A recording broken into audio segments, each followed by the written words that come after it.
Hello, my friends. Let's practice our reading skills with advice columns. Remember, advice columns are part of the newspaper where people write letters in order to receive suggestions or recommendations about their living situation. One of the most famous advice columns in the United States is Dear Abby. Every year, thousands of people send letters to Dear Abby to receive advice. So, we are going to read a Dear Abby letter today to improve our listening and reading skills. But first, before we read, I have some instructions. I want you just to listen to the letter and the response. I want you to note unknown words, but do not stop listening. If you stop every time there is a word you do not know, you are actually hurting your listening fluency skills. So, for the first time, we are just listening. Then, after the letter and the response have been read, then you can find the meaning of any unknown words by looking in the dictionary. Finally, you can read the letter again on your own to make sure you understand the meaning and the vocabulary and grammar of this letter. Okay, my friends, so we will read the Dear Abby letter from January 6th, 2024.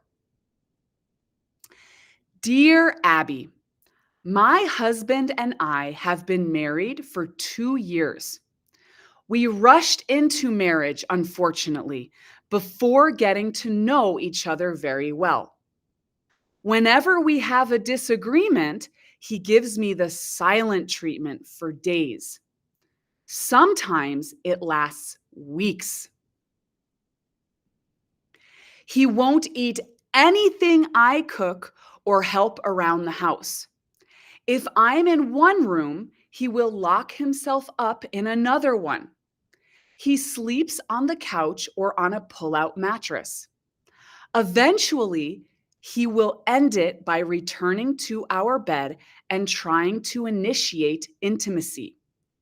I usually accept, but the issue never gets resolved or discussed. We just carry on. When I've tried discussing the issues, he says, "Don't start." I'm fed up with his childish behavior. We have a 7-month-old baby and children from my previous marriage, so it has become increasingly difficult for me to leave him. He's not the type to go to therapy. He will admit we have communication issues, but that's the extent of it. I've reached the point that I no longer care about our marriage, and if I had the means, I'd happily leave. Please help. Silent treatment in the Northeast. Okay, my friends, what advice would you give the letter writer? What suggestions or recommendations would you give to this person in this situation? Well, let's look at what Abby said. Abby says, "Dear silent treatment, because your husband doesn't want to go to therapy does not mean you shouldn't. When you tell him that you plan to schedule some sessions, expect him to find a dozen reasons why you don't need it or go into another silent phase. Therapy for you would be illuminating and could help you decide how much longer you want to tolerate an increasingly intolerable living situation." Okay, my friends, what do you think? Do you agree or disagree with Abby's advice?